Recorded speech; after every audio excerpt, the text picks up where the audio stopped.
یونس Emre ترکوں کے محبوب اور مقبول ترین شاعر ہیں، جنہیں ترکی اور وسطی ایشیائی ممالک آذربائیجان، بلکان اور البانیہ وغیرہ میں رومی سے بھی بڑا شاعر مانا جاتا ہے۔ ترکی کے صدر رجب طیب اردگان کہتے ہیں کہ یونس ایمرے کے نقش قدم پر چل کر ہم دلوں کو جوڑ سکتے ہیں۔ یونس نے ہمیں کبھی تنہا نہیں چھوڑا۔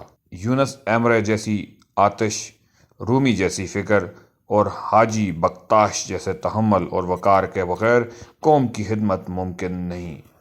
طیب اردگان مزید کہتے ہیں کہ مجھے یقین ہے کہ ہمارے تمام شہری اپنی زبان کے تحفظ اور تقویت کا اہتمام کرتے ہوئے یونس ایمرے، مولانا رومی، حاجی بکتاش ولی اور دیگر کئی اکابرین کے آفاقی پیغامات کو آئندہ نسلوں تک پہنچائیں گے۔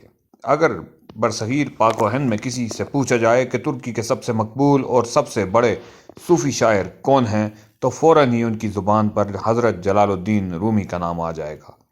آپ کو یہ سن کر حیرت ہوگی کہ اگر یہی سوال کسی ترکی باشندے سے پوچھا جائے تو اس کا جواب کچھ اور ہوگا۔ عالمی سطح پر تو 13ویں صدی عیسوی کے مشہور شاعر اور مفکر جلال الدین رومی کو ایک منفرد مقام حاصل ہے۔ ترکی، ایران اور برصغیر پاک و ہند میں رومی کی شورۂ آفاق تصنیف مثنوی ایک نہایت محترم کتاب کا درجہ رکھتی ہے۔ رومی کی شاعری دنیا کی بیشتر زبانوں میں ترجمہ ہو چکی ہے۔ کلام رومی امریکہ میں بیسٹ سیلرز یعنی سب سے زیادہ فروخت ہونے والا کلام میں شامل ہے۔ آپ کو یہ جان کر حیرت ہوگی کہ ترکی میں ایک صوفی شاعر ایسے ہیں جنہیں رومی سے بھی بڑا شاعر مانا جاتا ہے، جو گزشتہ 700 سال سے ترک باشندوں کے مقبول اور محبوب ترین شاعر ہیں۔ جی ہاں، ہم بات کر رہے ہیں 13ویں صدی عیسوی کے مشہور اور معروف شاعر یونس ایمرے، جو 1238 میں پیدا ہوئے اور 1320 میں وفات پائی۔ تصوف اور روحانیت کے حوالے سے یونس ایمرے کا کلام، رباعی، گیت، نظمیں، غزلیں نہ صرف ترکی بلکہ وسطی ایشیائی ممالک بلکان، آذربائیجان اور البانیہ بھی زبان زد عام ہیں۔ یونس ایمرے 1238 میں ترکی کے ایسکی شہر کے سارے کوئے نامی علاقے میں پیدا ہوئے۔ ایمرے کے معنی دوست، محبوب اور عاشق کے ہیں۔ آپ کا گھرانہ گاؤں میں ایک غریب کسان کی حیثیت سے ہل چلا کر گزر اوقات کیا کرتا تھا۔ کہا جاتا ہے کہ ابھی یونس نوعمر ہی تھے کہ اناطولیہ میں سخت قحط پڑا۔ ان کا گاؤں بھی قحط سے بری طرح متاثر ہوا۔ یونس کو اپنے سے زیادہ دوسروں کی فکر تھی۔ یونس ترکی کے مشہور و معروف صوفی بزرگ حاجی بکتاش ولی کی درگاہ کے لیے روانہ ہوئے۔ رقم پاس نہیں تھی اور درویش کے پاس خالی ہاتھ بھی نہیں جانا چاہیے تھا، اس لیے جنگل سے کچھ پھل توڑ کر لے گئے۔ بکتاش بہت پہنچے ہوئے بزرگ تھے۔ انہوں نے اپنے ایک مرید خاص کو کہا کہ آج ایک لڑکا یونس آنے والا ہے، تم نے اس سے پوچھنا ہے کہ اس کو اناج چاہیے یا برکت۔ جب یونس درویش حاجی بکتاش کی درگاہ پہنچے تو حاجی بکتاش نے خود ان سے پوچھا کہ بیٹا، تم گندم لینا چاہتے ہو یا برکت؟ یہ سوال انہوں نے 3 مرتبہ پوچھا۔ یونس نوعمر تھے، اس لفظ سے ناآشنا تھے، اس لیے انہوں نے پوچھا کیا برکت اتنی ہی جگہ لے گی جتنا کہ اناج؟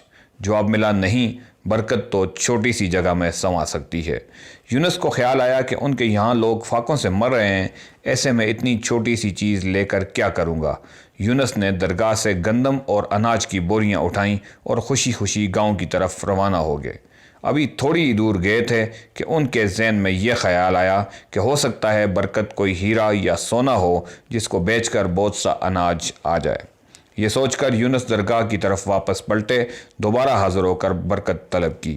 یونس کو جواب ملا کہ ان کے حصے کی برکت تو بکتاش سلسلہ صوفیہ کے حضرت تابتوک ایمرے کو بھیجی جا چکی ہے۔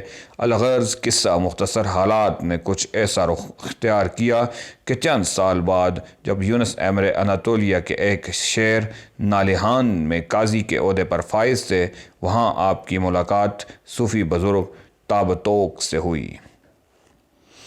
یونس ایمرے نالیہان کے قاضی تھے، عدل قائم کرنا ان کی ذمہ داری تھی۔ یونس ایمرے عدل کی فراہمی میں کسی رعایت کے قائل نہ تھے۔ قاضی یونس ایمرے کے فیصلوں اور کئی عدالتی اقدامات نے جلد ہی نالیہان شہر کے عوام میں ان کی دھاک بٹھا دی۔ نالیہان شہر میں صوفی بزرگ تابتوک ایمرے کی درگاہ بھی تھی۔ یونس ایمرے کی تابتوک ایمرے سے بطور قاضی کئی ملاقاتیں ہوئیں۔ یونس پر صوفی تابتوک ایمرے کی صحبتوں کا کچھ ایسا رنگ جما کہ انہوں نے تابتوک ایمرے کی شاگردی اختیار کرنے اور ان سے حصول علم کے لیے قاضی کے منصب سے استعفیٰ دے دیا۔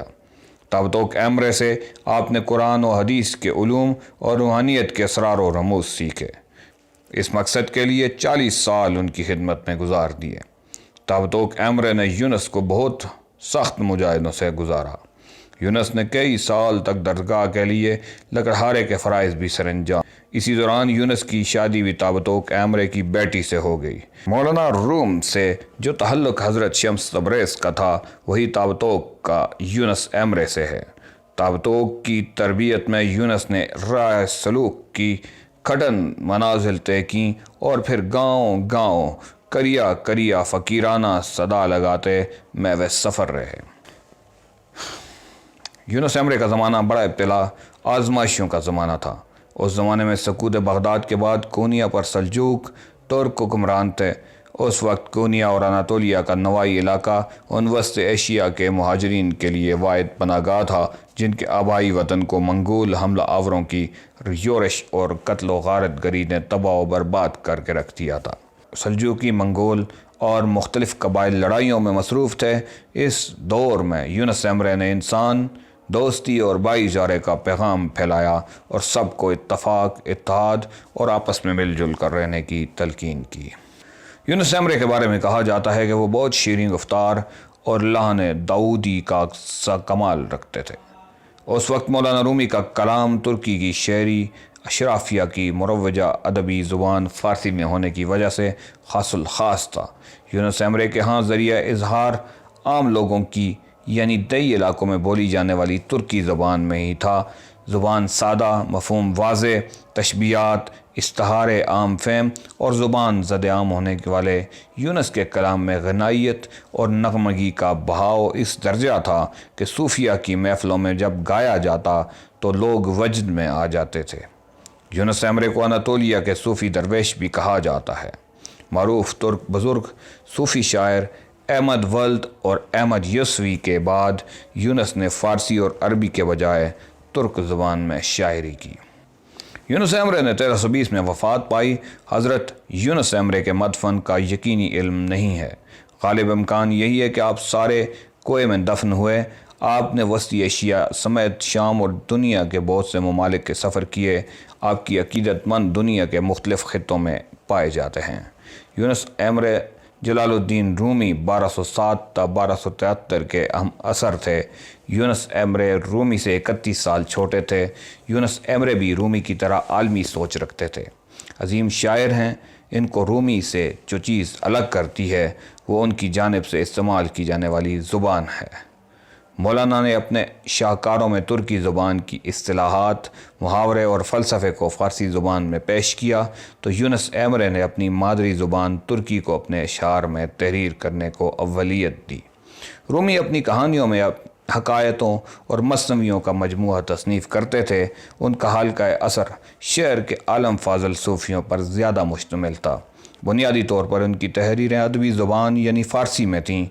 دوسری طرف یونس ایمرے بستی بستی گھوم کر غریبوں کے لیے نظمیں کہتے تھے۔ ان کے گیت عام فہم ترک زبان میں ہوتے تھے، اس لیے عوام میں بڑی تیزی سے مقبول ہوتے گئے۔ ترکی میں آپ کو نہایت عزت و احترام حاصل ہے، یہاں تک کہ آپ کو رومی سے بھی بڑا عوامی شاعر مانا جاتا ہے۔ یونس ایمرے نے تحریری طور پر کوئی اثاثہ نہیں چھوڑا۔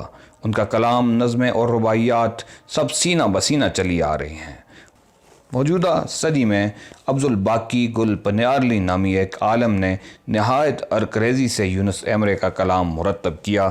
اس میں 1308 میں لکھی گئی 1575 اشعار پر مبنی ایک مثنوی رسالۃ النسیہ ہے جو فارسی بیر اوزان پر ہے۔ 350 نظموں پر مشتمل دیوان شامل ہے، لیکن یونس ایمرے کا بیشتر کلام امتداد زمانہ کی نظر ہو چکا ہے۔ اس حوالے سے ایک واقعہ مشہور ہے کہ صوفی بزرگ تابتوک ایمرے کا ملا قاسم نامی ایک مرید تنگ نظر، دقیانوسی اور انتہا پسندی سوچ کا مالک شخص تھا۔ ایک روز اس نے اپنے پیر بھائی یونس ایمرے کے تحریری کلام کو دریا برد کرنے کا ارادہ کیا۔ کہتے ہیں کہ ملا قاسم دریا کے کنارے بیٹھا یونس ایمرے کی شاعری کا مطالعہ کر رہا تھا۔ وہ ایک کے بعد ایک صفحہ پلٹتا اور بڑبڑاتا کہ یہ تو خرافات ہے، اس صفحے کو توڑ موڑ کر پانی میں ڈال دیتا، تا وقت کہ وہ اس صفحے تک پہنچا جس پر یونس ایمرے نے اپنی ذات کو مخاطب کرتے ہوئے لکھا تھا: یونس، تم حق بات کہو، اس لیے کہ ایک دن ایسا آئے گا جب ملا قاسم تمہارا محاسبہ کرے گا۔ اس مقام پر ملا کو ہوش آیا اور وہ صفحات کو تلف کرنے کے بعد بہت پچھتایا اور بے اختیار رو دیا۔ آج کہا جاتا ہے کہ یونس ایمرے کے کلام کا ایک تہائی اثاثہ جو اگلی نسلوں تک پہنچا ہے وہ یونس کے کلیات کا وہی حصہ ہے جو ملا قاسم کی دست برد سے بچ گیا۔